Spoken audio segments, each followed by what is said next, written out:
Okay, and who are we speaking with? My name's Dave Ortiz. I'm with the Central Texas chapter of the American Indian Movement. Well, exciting. Central Texas. You betcha. So, Guadalupe Mountains, is that close by there? We're actually based out of San Antonio. San Antonio, so a little south Yeah, there. yeah, correct. Yeah. I was really amazed by the Guadalupe Mountains and that whole. I think that's where Geronimo kind of hung out for a bit, and it's desolate beyond your wildest. Yeah, it is. Yeah. It is. Yeah, we're in basically on the edge of the hill country, and that's where we're located at. But there's actually two chapters in Texas. There's the South Texas chapter that's based out of Houston, uh, but like I said, we're with the Central Texas chapter. Yeah. Well, so what are some of the issues that are you folks are dealing with down there? Well, we've got there's quite a lot of issues because Texas as a whole is very ignorant when it comes to the history of their indigenous people. Well, and as a matter of fact, Texas is ignorant about the history of its you know. I don't think they lock that down. I would say most of the folks on the planet. Yeah, correct. But we've got the desecration of sacred sites, which is pretty much what everybody's dealing with. Got a lot of mascot issues, things of that nature. Yeah. But we're trying to do the best we can. We're we try to be an active chapter, and I think we've been doing that. You know, we're a small chapter, not but I think we've got real strong people, committed people in there, and we're doing good things for the native community there. We try to be there for the people in every which way we can. And it's not just about protesting and stirring the pot, but actually rolling up your sleeves and helping the people, and that's what we try to do. Chop wood, carry water. Exactly, exactly. So it's like I said, we do the best we can, and we do it with a good heart. And I'm blessed to be surrounded by a lot of really strong-hearted sisters and brothers that are very committed to this cause. So it's all good. Well, I think that's bringing back the village community consciousness is like I think that's one of the things that I see um, more and more is like relearning how to be a spoke in the wheel Exactly. so that we can actually roll down the road. Correct. Correct. I agree with that. Very good. I agree with that statement. And it's we're all a lot of us are urban Indians, and we're all having to re-educate ourselves, and pass on that education to our children, But if we do it in a good way, we can, these ways of ours will never die, and that's the bottom line, Uh, the Well, white, I think that's pretty the whole thing about DNA and the fact that it's embedded in your actual consciousness, right? and that it's not something that we are the land itself, and once I think when you start to make that connection with consciousness, then a lot of this other stuff starts falling away. It's kind of interesting. What are the strategies that your folks sort of bring together? The mascot issue is like reorienting ourselves to things like Redskins and Right. stuff like that. I mean, we've got in San Antonio, we've got an issue with a school that is basically the Indians, but they have the Washington Redskin logo, and they they're clueless. They can't understand why we find it offensive, and we need to educate them. And And maybe if you skinned one of those guys and said, "We'll call you the," I don't know. yeah, we could. I mean, they just and it goes back to like the ignorance, you know, and it's not so much the logo, it's the behavior that is associated with that, the antics, the tomahawk chop, the old Hollywood war hoop, and that drum beat, instead of the drum beat that is the heart of our people, it's the old Hollywood style, dun dun dun dun dun, like, Uh-huh. you don't hear that, it's the old westerns, and it's so we have to educate them, and we have to talk to them in a good way. And you said perhaps you were skin one of them, but there's times when you feel like doing that, but that doesn't accomplish anything. You gotta, you gotta talk to them. It's almost like talking to children. You know, you can't, you gotta be patient with them. But there's a point when patience goes out the window because you just, you get so frustrated because they have no ears. They won't listen. And they so we have. Well, I think that's part of the magic, so to speak, of the sort of the blessing of the environmental crisis in some ways, is to now that they've sort of run out of road and they're about to go over the cliff with the technology and the stuff, is that maybe traditional ways will sort of come back because everyone on the planet is one time indigenous, Correct. Yeah. and it's just like how far we've gone, and gotten lost in this kind of way of lifestyle. It's the thing is, you say them them going over the cliff. They'll never go over the cliff. They'll make a U-turn right when they get to the cliff and keep on going. In circles? In circles, exactly. It's like that's their way, and it's like so. But it's like they can't ever understand our.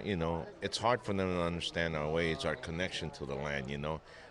We call it in regards to sacred sites, we call it disrespect.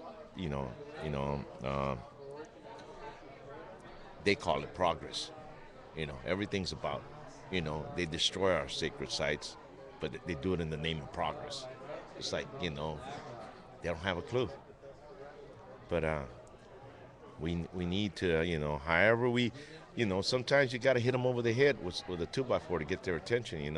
And then that's what we need to do. Then perhaps we need to do that. But you can't let up. You gotta keep on educating them. What's going on in the border? How does the border issues affect you folks? Well, of course, we all look at many people in down in Texas, we relate to these to the people on the other side of the border, so to speak, because I don't really see a border there. Our people were indigenous to all that area. I look at as a person from Mexico as merely a Spanish-speaking, you know, Indian, and but Texas will soon. The politicians are already, trying to write, trying to pass these laws that are going to be exactly like Arizona, and it's going to be a hot topic, in the coming months, and Texas is just as racist as Arizona, and maybe more so, and it's going to, and they're getting ready to follow the down the same path that SB, what is it, 170? 1075, I believe it was, 1075, something like that. Yeah, yeah. So Texas they're right behind Arizona. All these, now that the Republican Party kind of like, took over for the Democrats. Democrats kind of fell asleep at the wheel, and the Republicans. Well, I don't know. I think my son put it really well. The business class, the Republicrats are there's no difference between a Democrat and a Republican. They're all the business class, and I think Exactly, yeah. that's something that needs to be, put into the equation. Is how do the people mobilize? It's like. No matter who you vote for, the government always wins. True. They're all, Yeah. they're all the same, Once they get in When office, are the people going to be? Once they get in office, they lose their memory. Just like it doesn't matter whether it's Republican or Democrat. All those promises are out the window, and but that's you kind of have to be that way to even succeed as a politician. Sad but true. but that Well, I don't know. I think it would be nice if we actually had working ways of, for instance, that lobbyists could not speak to your elected officials. For instance, and what if, for instance, we said that if you wanted to run for an office, that the people own the airwaves, and therefore all the economics that are paid go to the people and not to the politicians, and that anyone can run for any office.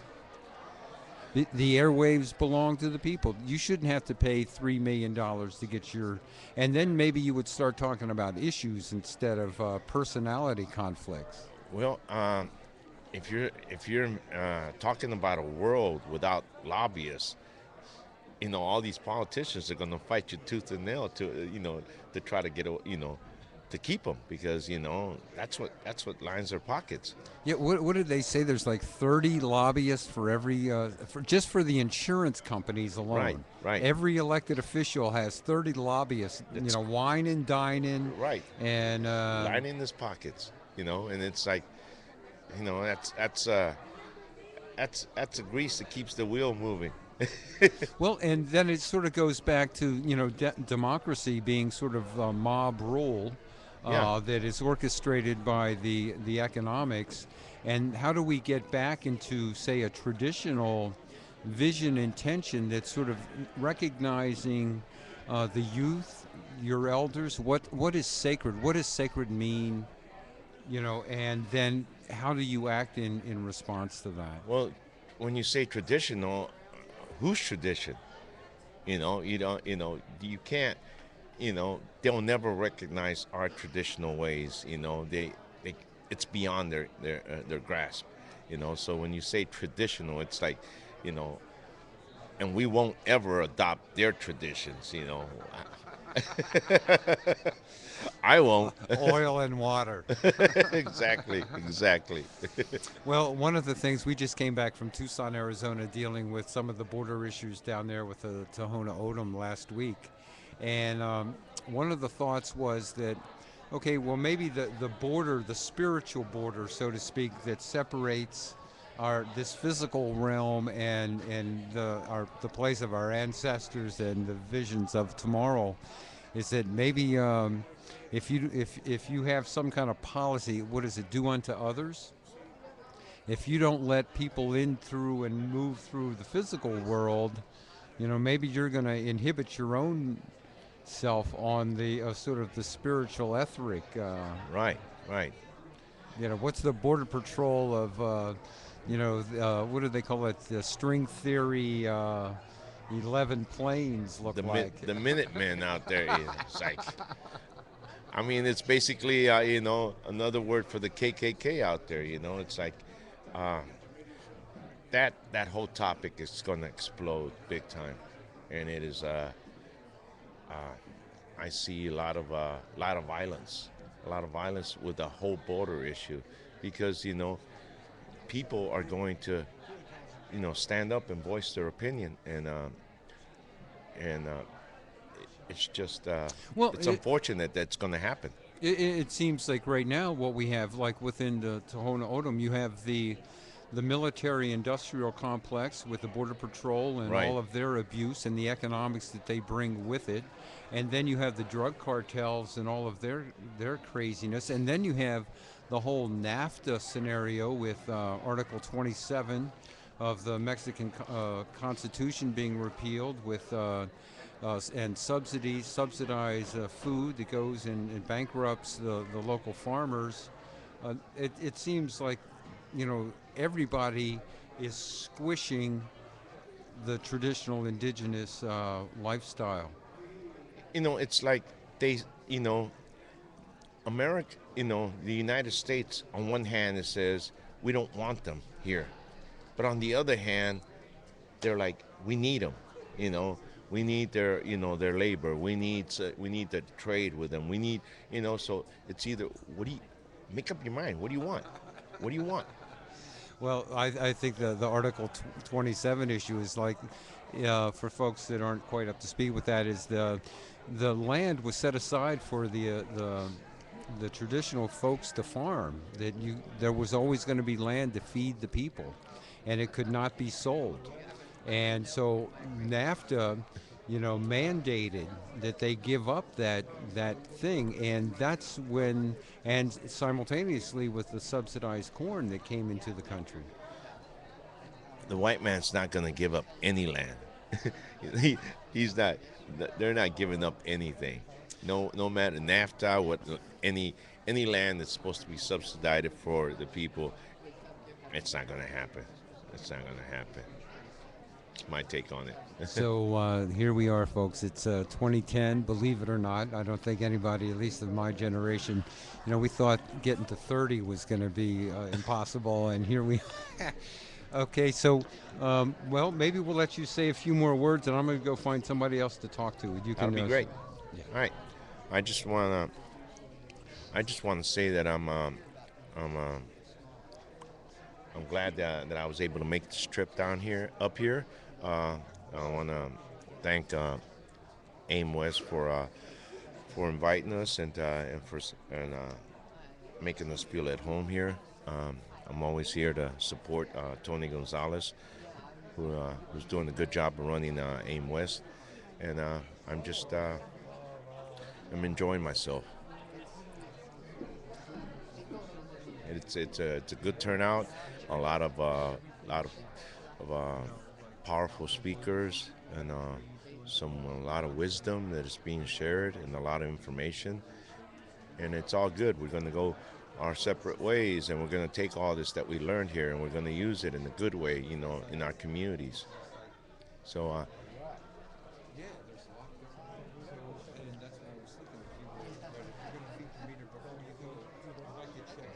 We just had a good dinner, and we're getting ready for Clyde to have say a few words.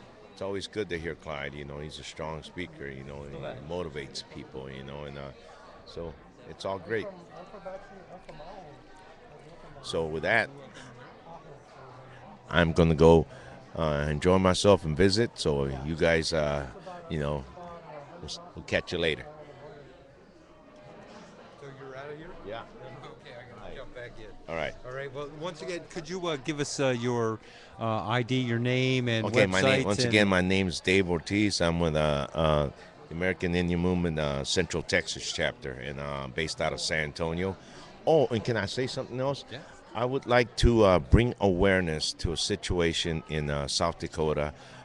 Please go on the internet, and there is a young man, A.J. Lufkin, who disappeared back in July, and his dad, John Heminger, has been searching for him, and everything points to a violent encounter, and things don't look good, and he's searching for his son, and he's asking for help. So if you're in the South Dakota area, in the Sisseton area, please go out there and help John. Find AJ so he can they can send him on his journey in a good way, in the traditional way. His whole family's brokenhearted because they can't find him, and look on the internet, make yourself aware, educate yourself on the situation there, and I ask you in a good way to help this man and find his son. Oh. Thank you so much for that. And so, the one thing that's fascinating